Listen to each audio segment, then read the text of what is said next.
बोले इंदु परे बिंदु देखिब पुण आंभ आविर्भाव जाजपुरेण आंभ आविर्भाव जाजपुरेण आंभ आविर्भाव जाजपुरेण कहले इंदु परे बिंदु देखिब पुण इंदु परे बिंदु इंदु कहले चंद्र कहते इंदु पूर्णिमा नहीं तेणु इंदु परे बिंदु कहले तारा अर्थात चंद्र उपरे तारा दिने उईब बोली देखादेव बोली अच्युतानंद 600 वर्ष तले तले कागज कलम नथिला ए ज्ञानी गुणी मंडली तालपत्र लेखनी रे लिखि दी जाइतले देखंतु ए किछि दिन तले घटना घटिला कौन किछि दिन तले घटना घटिला ना इंदु उपरे बिंदु अर्थात चंद्र उपरे तारा देखा देइछि आपण मान अनेक देखिथिबे ए घटना अनेक ए दृश्य आज की आपण माने अवलोकन करिथिबे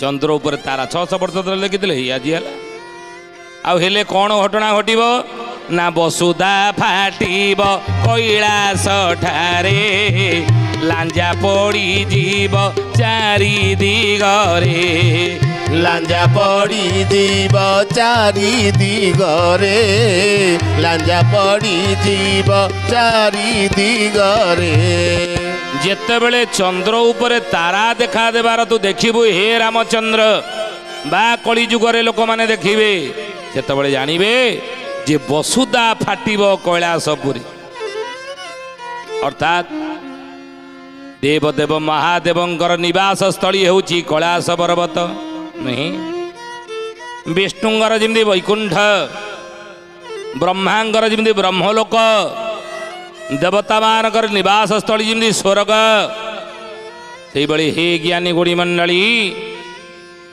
जे भगवान शिव शंकरंगर निवास स्थली होउची कैलाश वर्तमान मध्य हिमालय पहाड़ पर्वत अच्छी कैलाश पर्वत मध्य रही मान सरोवर मध्य अछंती नहीं तो से से कैलाश पर्वतटी दिने फाटिब बोली अच्युतानंद महापुरुष मालिका रे लिखिछन केतेबेले ना चंद्र उपरे तळे तारा उइबार आपण माने देखिबे एई देखिले माने जानिबे जे आगु को एया हबो भगवान शिव शंकरंकर निवास स्थली कैलाश फाटिबो आगु को फाटिबो आ फाटिले लांजा पड़ी जीवो चारि दिगरे लांजाम पड़ी जीवो माने नक्षत्र चारि दिगरे पड़िबे एई कथा को महापुरुष जाकी लिखिछन देखिए ना भीम भयंकर शिष्य भक्त आर्तदास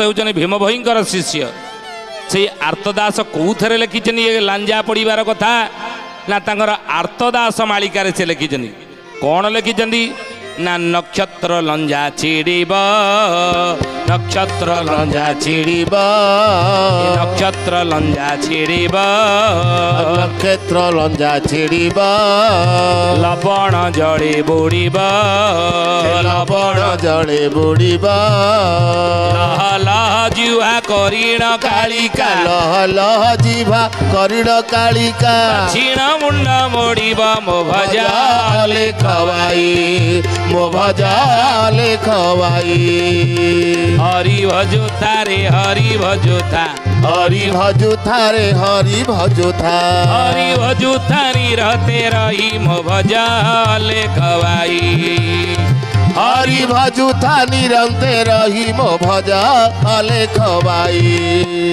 कौन कहले भक्त आर्तदास मालिका अछि सालबेंगर मालिका मध्य अछि सालबेग लिखिछन मालिका कर विवेक श्रमण सालबेग लिखिछन सेही भली दीनकृष्ण दासंकर उलट 34 मालिका मध्य अछि बालिका दासंकर मालिका भक्त मालिका आमे कहूथलु नहीं पूर्व अध्याय मानकर बालिका दास दासिया बाउरींगर मध्य मालिका अछि तांकर भक्त मालिका से लिखिछन सेही भली अनेक मालिका रहिछन्ती अनेक मालिका सब अनेक लिखिछन भविष्यतर कथा अनेक लिखिछन अनेक संत अनेक महात्मा अनेक महापुरुष माने कलिजुगर भविष्यत को नहीं अनेक भविष्यतवाणी करिछन्ती जहाँकि तांकर मालिका आकार रे आज संसार रे प्रचारित ही अछन्ती समाज रे प्रचारित ये दुनिया रे प्रचारित तो से भाई भक्त आर्तदास लिखिं ये मालिकाटी जाको आर्तदास मालिका नाम संसार रे समाज रे ता प्रचारित साहित्य जगत रे ता प्रचारित कौन लिखिं ना नक्षत्र लंजा छेड़ब नक्षत्र लंजा दिने वृष्टि हे पड़ कौटी पड़ से नक्षत्र लंजा ना लवण जले बुड़ब लवण कहले समुद्र गर्भरे नक्षत्र वृष्टि हे बोली आर्तदास कहले आतेबले ये कैलाश पर्वत गोटे नक्षत्र वृष्टि हे जेतेबले कि लह लह जुहा करुण कालिका बाछिण मुंड मो बड़ी बाछिण मुंड मोड़ब मो भज अलेख भाई भक्त आर्तदास कहले से अलेख भाई की अलेख अलेख प्रभु को तुम्हें भजन करता अलेख महिमा को तुम्हें भजन महिमा स्वामी की तुम्हें भजन करुता बोलिए महापुरुष अच्युतानंद जी की कहले क्षेत्र बड़ यज्ञ स्थान क्षेत्र बड़ यज्ञ स्थान खेलटी मध्य जान खेलटी मध्य जान खेतरे आरत कही गले सत्य गीतरे आरत कही गले सत्य खेतरे आरत कही गले सत्य ठिकरे आरत कही गले सत्य देखिब रही मो भज लेखवाई मो भज लेखवाई हरि भजुता रे हरि भजुता हरि भजुता रे हरि भजुता हरि भजुता निरते रही मो भज लेखवाई हरि भजुता निरंते रही मो भज लेखवाई क्षेत्र बड़ यज्ञ स्थान खेलटी मध्य क्षेत्र में अनेक खेल चलो कौ क्षेत्र गोटे क्षेत्र कहते श्री क्षेत्र नुहे ज्ञानी गुणी मंडली बद्री जी रही से बद्री नाथ बोली कहते बद्री द्वारिका ये धाम बद्री धाम द्वारिका धाम ये रामेश्वर धाम किंतु ये श्रीक्षेत्र धाम ये श्री क्षेत्र धाम ये ओडिशार धाम नुहे पुरी धाम बोली कह जाए श्रीक्षेत्र धाम नुहे श्री कले लक्ष्मी युक्त ये धाम तेणु यही क्षेत्र क्षेत्र बड़ यज्ञ स्थान खेलटी मध्य जान अच्युत कहते आर्तदास यही ही खेल अनेक आपण देखिए आउ खेदरे आरत कहीगले सत्य आर्तदास कहते खेदरे आरत कहीगले सत्य देखिब देखिब मो रही मो भज लेख भाई अनेक खेल तुम्हें यही क्षेत्र देखिब केबेठार देखिब ना महापुरुष कहते मीन शनि जोग जो 2024 रु 27 मसीहा अनेक खेल आपण एठारे देखिए तेणु हे ज्ञानी गुणी मंडली से कहले लांजा नक्षत्र लंजा छिड़िकी पड़ब समुद्र गर्भरे पड़ब कैलाश पर्वतरे आउ से कैलाश पर्वतरे पड़े वसुधा फाटिब कैलाश ठारे से कैलाश पर्वत वसुधा फाटिज अनेक घटना मान घटो आतेबले दिवस रे तारा सोने दी शिवा वसुधा को शस्य फल नोहिब वसुधा को शस्य फल नोहिब वसुधा को शस्य फल नोहिब अच्युतानंद महापुरुष कहले राम रे जेतेबेले चंद्र उपरे तारा उइबार तुम्हें देखिब कली जुगरे सेतेबेले कैलाश पर्व नक्षत्र मान वृष्टि हेब संसार रे सेतेबेले कैलाश समुद्र गर्भरे नक्षत्र पड़ब समुद्र 150 रु 200 फुट उपर समुद्र जुआर माड़ी आसब आहरी मध्य कैलाश पर्वत नक्षत्र पड़ी से कैलाश पर्वत फाटिजिब देखिब सेतेबेले सेतेबेले वसुधा शस्य फल नहिब वसुधा फाटिले से कैलाश पर्वत फाटिले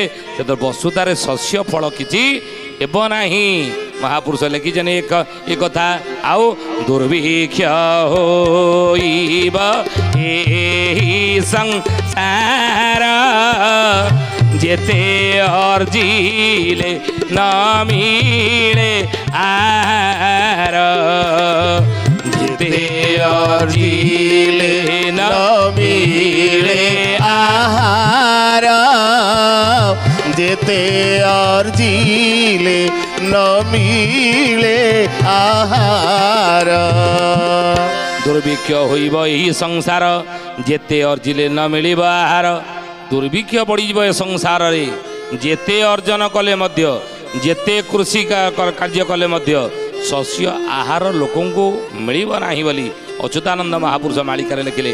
କହିଲେ ଖାଇବାକୁ ନ ମିଳିବ କିଛି ନ ଅଣ୍ଟିବ ବାବୁ କିଛି ନ ଅଣ୍ଟିବ ମୋର ବଡ଼ ପଣ୍ଡାକୁ ଯେ ଅନ୍ନ ନ ମିଳିବ ବାବୁ ଅନ୍ନ ନ ମିଳିବ ମୋର ବଡ଼ ଦେଉଳରୁ ଖସିବ ପଥର ଆହୋ ଖସିବ ପଥର ଶ୍ରୀକ୍ଷେତ୍ର ରାଜନ ମୋର ନ ସେବି ପୟର ବାବୁ ନ ସେବି ପୟର ରାଜ୍ୟ ଜୀବ ନାନା ଦୁଃଖ ପାଇବଟି ସେହି ବାବୁ ପାଇବଟି ସେହି ତାକୁ ମାନ୍ୟ ନ କରିବେ ଅନ୍ୟ ରାଜା କେହି ବାବୁ ଅନ୍ୟ ରାଜା କେହି ବାବୁ ଅନ୍ୟ ରାଜା କେହି ଅଚ୍ୟୁତାନନ୍ଦ ମହାପୁରୁଷ ମାଳିକାରେ ଲେଖି ଦେଇଗଲେ ଏ କଥା।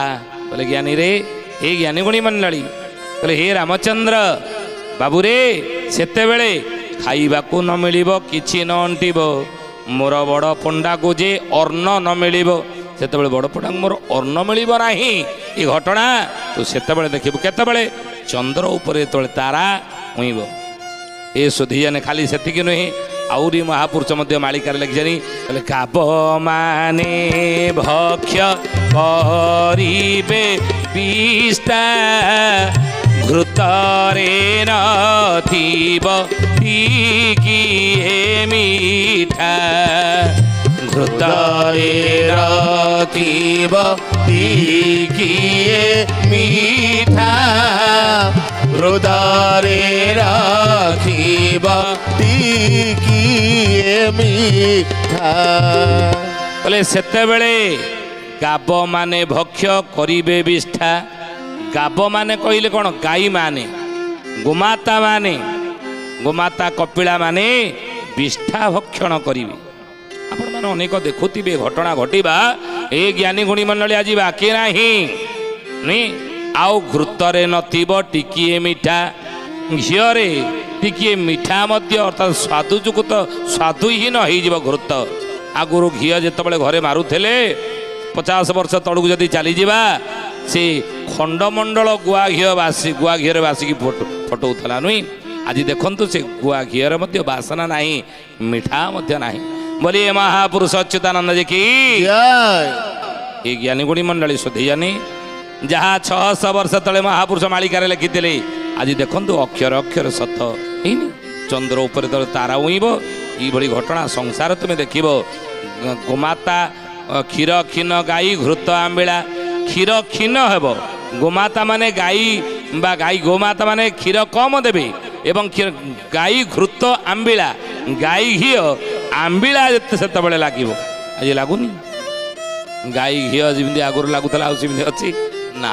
ତେଣୁ ସେଇ କଥା ମହାପୁରୁଷ ଲେଖିଲେ କହିଲେ ନାନା ରୋଗ ବ୍ୟାଧି ହେ ବାବା ଓରେ ଆୟୁଷ ଥିଲେ ମରିବେ ଅପାରେ ଆୟୁଷ ଥିଲେ ମରିବେ ଅପାରେ ଆୟୁଷ ଥିଲେ ମରିବେ ଅପାରେ। କହିଲେ ନାନା ରୋଗ ବ୍ୟାଧି ହେବ ବାବୁରେ ସେତେବେଳେ କଳିଯୁଗରେ ନାନା ରୋଗ ବ୍ୟାଧି ସବୁ ଲୋକଙ୍କୁ ଗ୍ରାସ କରିବ। ଆୟୁଷ ଥିଲେ ମରିବେ ଅପାରେ ଆୟୁଷ ଥିଲେ ବି ଅନେକ ଅଚିହ୍ନାରେ ଅବାରେ ଅନେକ ଚାଲିଯିବେ। ଆଜି ଦେଖୁନାହାନ୍ତି 5 ପ୍ରକାର ମୃତ୍ୟୁ ରହିଛି। ଏ ଜ୍ଞାନୀ ଗୁଣୀ ମଣ୍ଡଳୀ 5 ପ୍ରକାର ମୃତ୍ୟୁ। ଗୋଟେ ହେଉଛି ସ୍ୱାଭାବିକ ମୃତ୍ୟୁ। ସ୍ୱାଭାବିକ ମୃତ୍ୟୁ କେଉଁଟା ନା ସ୍ୱାଭାବିକ ଯେଉଁଟା ମରଣ ସ୍ୱାଭାବିକ ମରଣ କେଉଁଟା ନା 80 ବର୍ଷ 90 ବର୍ଷ ହେଇଯିବ ବୟସାଧିକ୍ୟ ହେଇଗଲା ବାର୍ଦ୍ଧକ୍ୟ ଅବସ୍ଥା ଆସିଗଲା ମୃତ୍ୟୁ ଶଯ୍ୟାରେ ପଡ଼ିଲେ ମରିଗଲେ ଏଇଟା ସ୍ୱାଭାବିକ ମୃତ୍ୟୁ ହେଲା। ଆଉ କେତେକ ଆପଣ ଦେଖିଥିବେ କ'ଣ ହୁଏ ନା ରାସ୍ତାରେ ଯାଉଥିବା ଗାଡ଼ି ଆକ୍ସିଡେଣ୍ଟରେ ମଲେ କେଉଁଠି ନଈରେ ଗାଧୋଉଥିଲେ ସମୁଦ୍ରରେ ଗାଧୋଉଥିଲେ ଜୁଆର ଭସେଇ ନେଇଗଲା ସେଠି ମଧ୍ୟ ମଲେ। କେଉଁଠି ଭୂମିକମ୍ପ ହେଇଗଲା ସେଠି ମଧ୍ୟ ମଲେ ପ୍ରାକୃତିକ ବିପର୍ଯ୍ୟୟ ଆକାରରେ। ୟାକୁ କହନ୍ତି ଅକାଳ ମୃତ୍ୟୁ। କାଳ ପୁରୀ ନଥିବ ଅକାଳ ମୃତ୍ୟୁ ହୁଏ। ଆଉ କେତେକ ମୃତ୍ୟୁ ତୃତୀୟ ମୃତ୍ୟୁ ହେଉଛି କ'ଣ ଆପଣମାନେ ଦେଖିଥିବେ ବେକରେ ଲସି ଲଗେଇକି ଅନେକ ମରନ୍ତି। ଆତ୍ମହତ୍ୟା ଜନିତ ମୃତ୍ୟୁ ନାଇଁ, ଇଚ୍ଛା ନଥିବ ଜାଣି ଏ ଇଚ୍ଛା ମରିବାକୁ ଇଚ୍ଛା ଥିବ। ଆଉ ଯେଉଁମାନେ ଆକସ୍ମିକ ମୃତ୍ୟୁ ହେଲା, ଯାନବାହନ ଦୁର୍ଘଟଣା ଆକାରରେ ହେଉ, ପ୍ରାକୃତିକ ବିପର୍ଯ୍ୟୟ ଆକାରରେ ହେଉ, ଇଏ ଅକସ୍ମାତ ମୃତ୍ୟୁ ନାଇଁ, ଆକସ୍ମିକ ମୃତ୍ୟୁ। କିନ୍ତୁ ଇଏ ଯେଉଁ ଜାଣିଶୁଣି ମୃତ୍ୟୁ, ବେକରେ ରସି ଦେଇ ମରିବା, ବିଷ ଖାଇକି ମରିବା, ଆତ୍ମହତ୍ୟା ଜନିତ ମୃତ୍ୟୁ, ଇଏ ହେଲା ତୃତୀୟ ମୃତ୍ୟୁ ନୁହେଁ, ୟାକୁ କହନ୍ତି। ଚତୁର୍ଥ ମୃତ୍ୟୁ କେଉଁଗୁଡ଼ିକ ନା ଜାଣିଥିବେ, ନ୍ୟାୟଦଣ୍ଡ ଯାହାକୁ ଦିଆଯାଏ। କିଏ ଏତେ ବଡ଼ ଅପରାଧ କରିଛି, 50 ଲୋକକୁ ମାରିଛି, ମାରିବା ଫଳରେ ତାକୁ କୋର୍ଟରେ ନ୍ୟାୟ ଦିଆଗଲା ନାହିଁ, ୟାକୁ ମୃତ୍ୟୁଦଣ୍ଡ ଦିଆଯାଉ। ଇଚ୍ଛା ନଥିବ, ବଞ୍ଚିବାର ଆଶା ଥିବ, ଇଚ୍ଛା ଥିବ, କିନ୍ତୁ ଜାଣିଥିବ ଯେ ଆସନ୍ତାକାଲିକି ଫାଶୀରେ ମୁଁ ମରିବି ନୁହେଁ, ଇଏ ଚତୁର୍ଥ ମୃତ୍ୟୁ। ଏ ଜ୍ଞାନୀ ଗୁଣୀ ମଣ୍ଡଳୀ ପଞ୍ଚମ ମୃତ୍ୟୁ। ସେ ପଞ୍ଚମ ମୃତ୍ୟୁ ହେଉଛି କେଉଁଟା ନା ଅନେକ ଯାହାକୁ ମାରିଦିଅନ୍ତି। ଆପଣମାନେ ଦେଖିଥିବେ ଶତ୍ରୁମାନେ ଅନେକକୁ ମାରନ୍ତି। ଯୁଦ୍ଧର ଘନ ଯୁଦ୍ଧ ଚାଲିଛି, ଯୁଦ୍ଧରେ ଉଭୟ ପକ୍ଷ ମାରୁଛନ୍ତି, ଇଏ ହେଉଛି ପଞ୍ଚମ ମୃତ୍ୟୁ। ଏଇଭଳି 5 ପ୍ରକାର ମୃତ୍ୟୁ ରହିଛି। ମହାପୁରୁଷ କହିଲେ ଅକାଳ ମୃତ୍ୟୁ, ଆୟୁଷ ଥିବ, ଆୟୁଷ ଥାଇକି ଯିଏ ମରିଯାଆନ୍ତି, ଏଗୁଡ଼ିକ ସବୁ ଅକାଳ ମୃତ୍ୟୁରେ ଯିବ। କାଳ ପୁରୀ ନାହିଁ, ଇଏ ମୃତ୍ୟୁ ହେଇଯାଏ।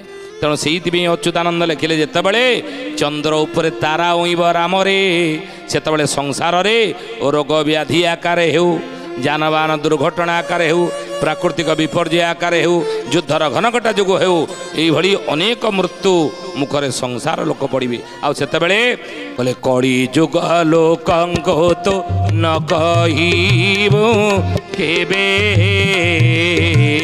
କହିଲେ ତ ପୁଣି ସେଇ ବିଶ୍ୱାସ ନ ଯିବେ।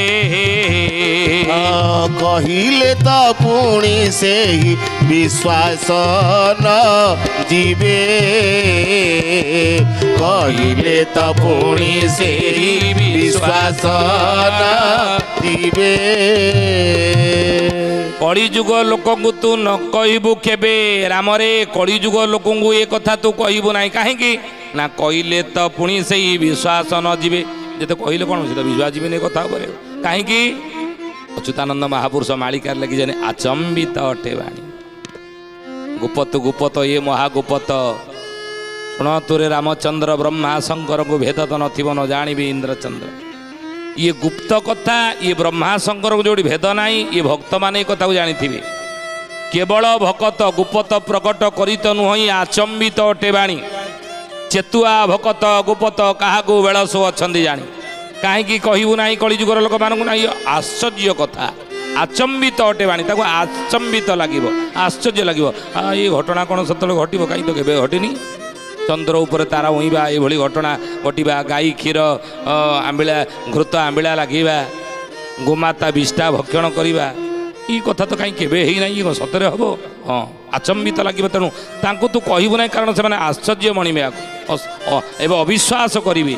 ଆଉ ଜ୍ଞାନୀକୁ କହିବୁ ତୁ ହିଁ ଅଜ୍ଞାନୀକୁ ମିଛ, ଜ୍ଞାନୀ ଶୁଣିଲେ ଆକୁ ହୋଇବେ ଯେ ସ୍ୱଚ୍ଛ, ହୋଇବେ ସେ ସ୍ୱଚ୍ଛ ବାବୁ, ହୋଇବେ ଯେ ସ୍ୱଚ୍ଛ, ହୋଇବେ ଯେ ସ୍ୱଚ୍ଛ ବାବୁ, ହୋଇବେ ଯେ ସ୍ୱଚ୍ଛ। କଳିଯୁଗ ଲୋକମାନଙ୍କୁ ଅଜ୍ଞାନୀମାନଙ୍କୁ କହିବୁ ନାହିଁ। କାହାକୁ କହିବୁ ନା? ଜ୍ଞାନୀକି କହିବୁ। ଆଉ ଜ୍ଞାନୀକି କହିଲେ ସେମାନେ ଆକୁ ସ୍ୱଚ୍ଛ କହିଲେ ହଁ ସତ ବୋଲି ଭାବିବେ, ଅଜ୍ଞାନକୁ କହିଲେ ମିଛ ବୋଲି ଭାବିବେ। ତେଣୁ ଜ୍ଞାନୀମାନଙ୍କୁ କଳିଯୁଗରେ ତୁ କହିବୁ। ତର୍କ ତେରୁଆ ଆଗେ ନ କହିବୁ, ତର୍କ ତେରୁଆ ଆଗରେ କହିବୁ ନାହିଁ। ଯିଏ ତର୍କ କରିବାକୁ ଶୁଣିକି ଯୁକ୍ତି କରିବ ତା ଆଗରେ ମୋ ମାଳିକା ଏ କଥା ଗୁପ୍ତ କଥା କହିବୁ ନାହିଁ।